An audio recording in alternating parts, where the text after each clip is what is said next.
ये कहानी का दूसरा भाग है। पहला भाग सुनने के लिए चैनल पर विजिट करें। पर पार्लर से होटल तक तुम कैसे पहुंची? पार्लर वाले ने ही कहा था कि मैं औरों से थोड़ी अच्छी और स्मार्ट हूं, थोड़ी अंग्रेजी भी बोल लेती हूं। उसी ने कहा था कि यहाँ ज्यादा पैसा कमा सकती हो और पार्लरों में पुलिस की रेड का डर बना रहता है। फिर मैं होटलों में जाने लगी। इसके बाद प्रिया ने ढेर सारी बातें बताईं। होटलों की रंगीन रातों के बारे में कुछ बातें तो मैंने पहले भी सुनी थीं, पर एक जीते जागते इंसान जो खुद ऐसी जिंदगी जी रहा है कि मुंह से सुनकर कुछ अजीब सा लग रहा था। इसी तरह की बातों में ही आधी रात बीत गई। तब प्रिया ने कहा, मुझे अब जोरों की नींद आ रही है, आपको कुछ करना हो। प्रिया अभी तक गाउन में ही थी। मैंने बीच में ही बात काटते हुए कहा, तुम दूसरे बेड पर जाकर आराम करो, और हाँ, बाथरूम में जाकर पहले अपने कपड़े पहन लो। बाकी बातें जब तुम्हारी नींद खुले तब। तुम कल दिन में क्या कर रही हो? मुझसे कोई गुस्ताखी तो नहीं हुई सर? आपने मुझ पर इतना पैसा खर्च किया और नहीं नहीं, मैं तो तुमसे बहुत खुश हूँ। अब जाओ अपने कपड़े बदल लो। मैंने देखा कि जिस लड़की ने मेरे सामने बिना कुछ कहे गाउन खोलने में जरा भी संकोच नहीं था, वही अब कपड़े पहनने के लिए शर्मसार हो रही थी। प्रिया ने गाउन के ऊपर चादर में अपने पूरे शरीर को इतनी सावधानी से लपेटा कि उसका शरीर पूरी तरह ढक गया था और वह बाथरूम में कपड़े पहनने चली गई। थोड़ी देर बाद वह कपड़े बदल कर आई और मेरे माथे पर किस कर गुड नाइट कहकर अपने बेड पर जाकर सो गई। सुबह जब तक मेरी नींद खुली, प्रिया फ्रेश होकर सोफे पर बैठी अखबार पढ़ रही थी। मुझे देखा तो गुड मॉर्निंग कहकर बोली, सर, आप फ्रेश हो जाएं या पहले चाय लाऊं?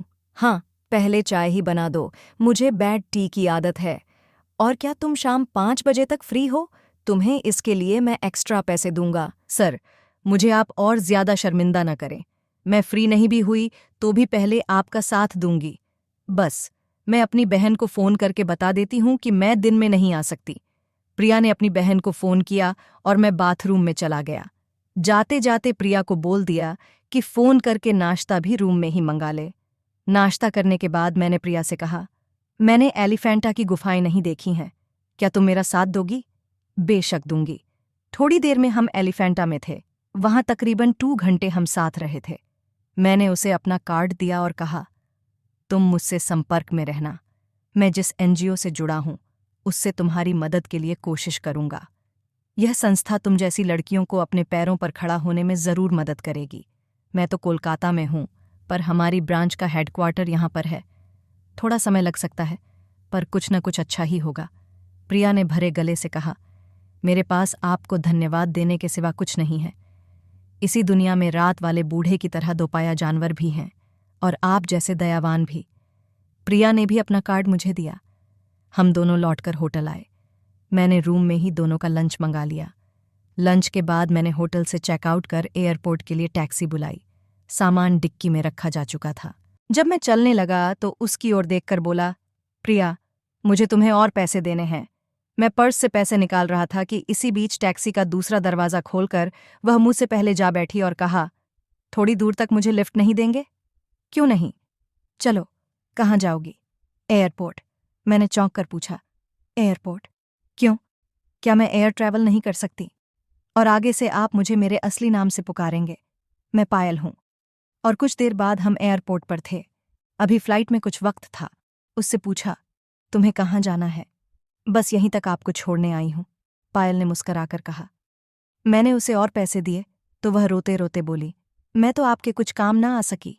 यह पैसे आप रख लें। पायल, तुमने मुझे बहुत खुशी दी है। सबका भला तो मेरे बस की बात नहीं है। अगर मैं एनजीओ की मदद से तुम्हारे कुछ काम आऊं तो वह खुशी शानदार होगी। ये पैसे तुम मेरा आशीर्वाद समझकर रख लो। और मैं एयरपोर्ट के अंदर जाने लगा तो उसने झुककर मेरे पैरों को छुआ। उसकी आंखों से आंसू बह रहे थे, जिनकी 2 बूंदें मेरे पैरों पर भी गिरीं। मैं कोलकाता पहुंचकर मुंबई और कोलकाता दोनों जगह के एनजीओ से लगातार पायल के लिए कोशिश करता रहा। बीच बीच में पायल से भी बात होती थी। तकरीबन 6 महीने बाद मुझे पता चला कि एनजीओ से पायल को कुछ पैसे ग्रांट हुए हैं और कुछ उन्होंने बैंक से कम ब्याज पर कर्ज दिलवाया है। एक दिन पायल का फोन आया। वह भर्राई आवाज में बोली, सर, आपके पैर फिर छूने का जी कर रहा है। परसों मेरी दुकान का उद्घाटन है। ये सब आपकी वजह से हुआ है। आप आते तो दोनों बहनों को आपके पैर छूने का एक और मौका मिलता। इस बार तो मैं नहीं आ सकता, पर अगली बार जरूर मुंबई आऊंगा तो सबसे पहले तुम दोनों बहनों से मिलूंगा। आज मुझे पायल से बात करके बेशुमार खुशी का एहसास हो रहा है और मन थोड़ा संतुष्ट लग रहा है। आपको ये कहानी कैसी लगी कमेंट कर ज़रूर बताएं। अच्छी लगी तो वीडियो को लाइक करें। ऐसी और कहानियाँ सुनने के लिए चैनल को सब्सक्राइब करें। धन्यवाद।